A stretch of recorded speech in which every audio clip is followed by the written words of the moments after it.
Hello. Today I will be telling you why you should watch and ultimately became a fan of Major League Baseball and collegiate baseball.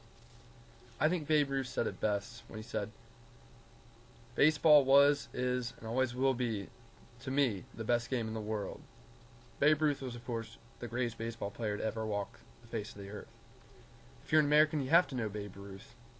He is a household name, and not only because he was the Great Bambino, the Sultan of Swat, the Colossus of Clouds, the Titan of Terror, but because he was an American icon at a time when America didn't have much to lean on.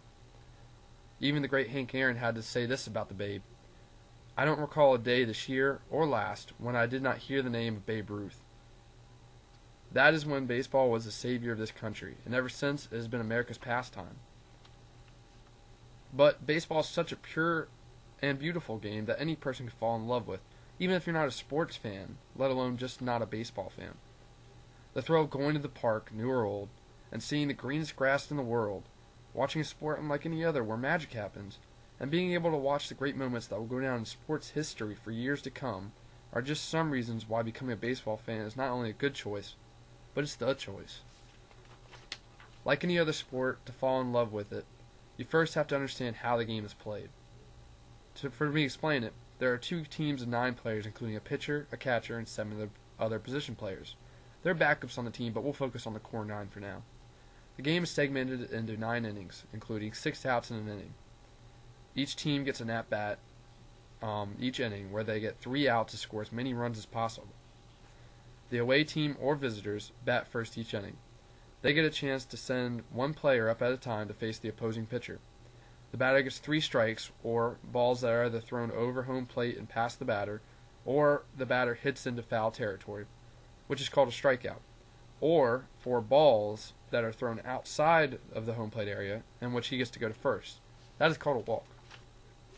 The field is set up in a diamond shape, where all 4 bases are set up in each corner of the infield, separated from the outfield, which is much larger area than the infield, 90 feet apart, and home plate is at the top of the diamond where the batter stands and attempts to hit a pitch ball.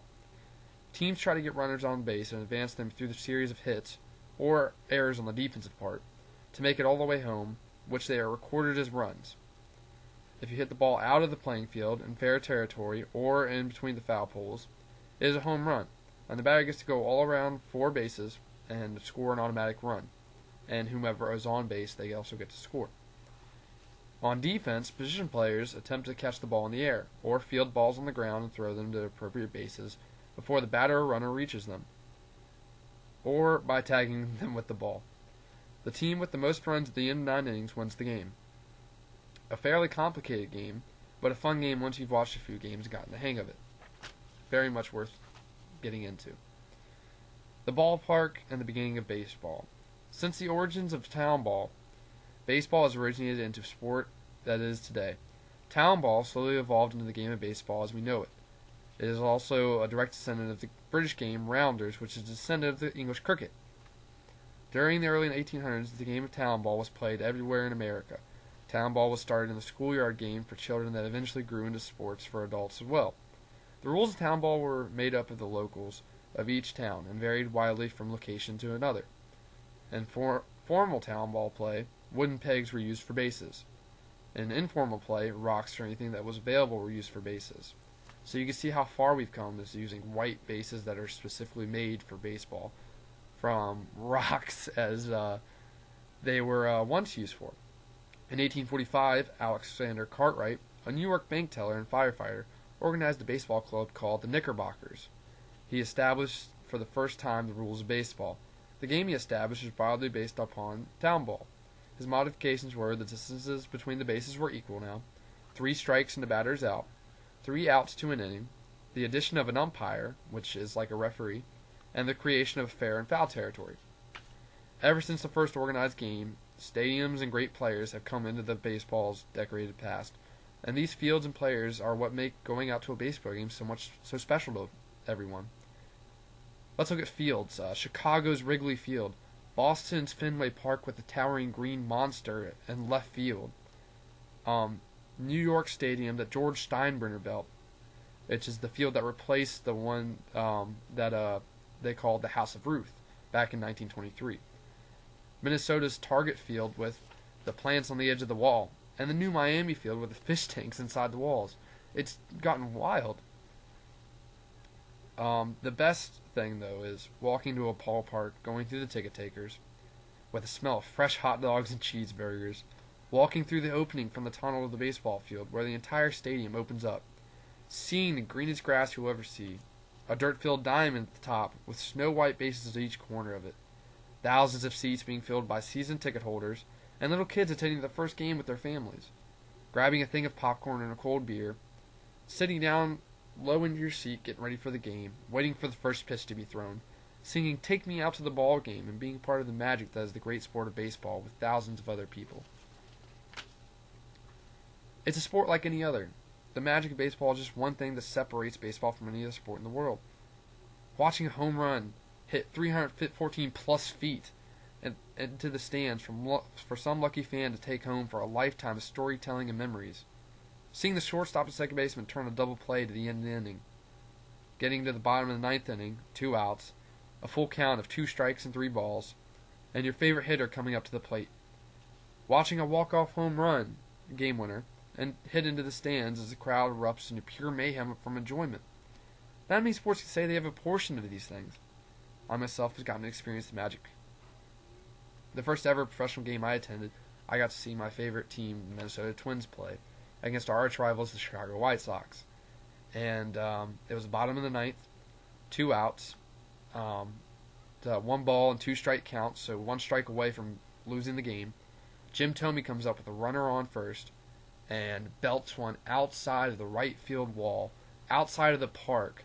You could see the fans stand up on their seats as we all stood up, watched it leave the park, cheering and on. And as he touched home plate, the crowd was still going ballistic. I mean, everybody was still there. And some fans had left thinking the game was over, so it was a magical moment for me. And anybody can be a part of this just by attending any kind of baseball game and getting at the right time. Historical moments are what make the game what it is. Now that you know how to play the game, the history of baseball, and some crazy things that you can see by watching a baseball on your television or at the ballpark, you can appreciate the amazing moments of baseball history that have gone down. You can be a part of these moments just by attending a game. Some of the most widely known ones were the Giants winning the World Series in 1958. It's been described as the greatest baseball game ever played, and you don't have to be a baseball fan to mark the anniversary.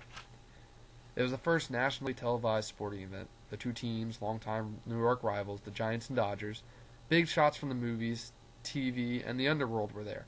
The game ended in a home run by Bobby Thompson off Ralph Branca, known as the shot heard around the world. Another is when Kirk Gibson, who had hurt his knee a few nights preceding the game, came up as a pinch hitter, a player that hits instead of another player coming into the game.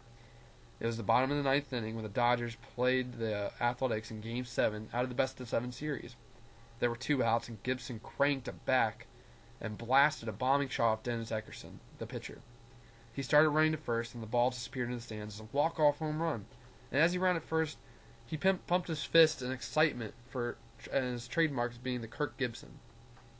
There are plenty of other moments in history, and know that you can be part of something as magical and as amazing and such a thrill just makes you want to go up and purchase a $20 ticket and go to your team's game, right?